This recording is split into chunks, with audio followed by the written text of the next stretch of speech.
A CNN town hall got kind of awkward when AOC and Senator Bernie Sanders were put on the spot about Chuck Schumer's leadership. Chad Pergram on Capitol Hill. All right, Chad, what happened? Stuart, good morning. There are the formal Democratic leaders in Congress, like Schumer, but it's progressives like Bernie Sanders and Alexandria Ocasio-Cortez who command the attention. The GOP believes there's a shutdown because Schumer fears AOC. Are you saying that Senator Schumer should not be worried about a primary challenge from you? All right.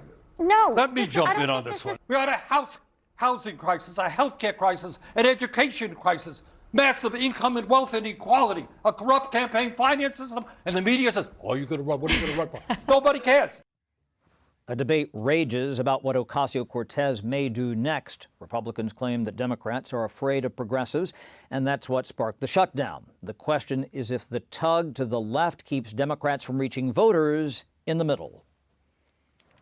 Is it a concern to you that the progressives and the left wing get so much attention sometimes compared to moderates, and does that distort the Democrats' message? We're fighting on the same side. We all believe that there's a health care crisis, and we all believe that we have to address that with the American people. Ocasio-Cortez made headlines for her awkward response about health care for illegal immigrants. She believes the GOP is radicalizing young men. They believe that LGBTQ Americans are subhuman. They are able to radicalize and target and exploit a generation of young boys. Now, progressives want younger leaders like Ocasio-Cortez and Zohran Mamdani in New York, but they're divisive, and there's concern that left-wing figures could drive away centrist voters who Democrats need to court. Stuart? You got it. Chad Pergram, thank you. Yeah, it is day 16 of the government shutdown. Treasury Secretary Scott Bessent says it could soon start costing the economy maybe $15 billion every week. Joining me now, Senior Counselor to the Treasury, Joe Lavorgna. Joe, $15 billion a week in a $30 trillion economy doesn't sound like that much to me. What say you? Yeah. Well, Stuart, thank you for having me. You know, it is a lot because you annualize it. So after a month, you're looking at a substantial amount of money, and certainly the confidence that the government isn't operating at full capacity because the Democrats are keeping it closed is a problem for business confidence and eventually weigh on consumer confidence.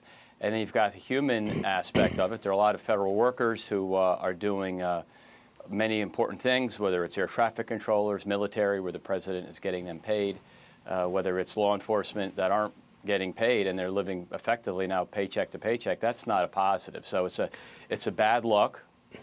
This is on the Democrats. We don't have 60 votes in the Senate, as you know. Well, that's the whole point, isn't it? Who gets the blame, Joe? Who gets the blame? I mean, here's what I can you're tell going you. to say it's Schumer. It's the Schumer shutdown. What does the general public think? They just see a government that's not working.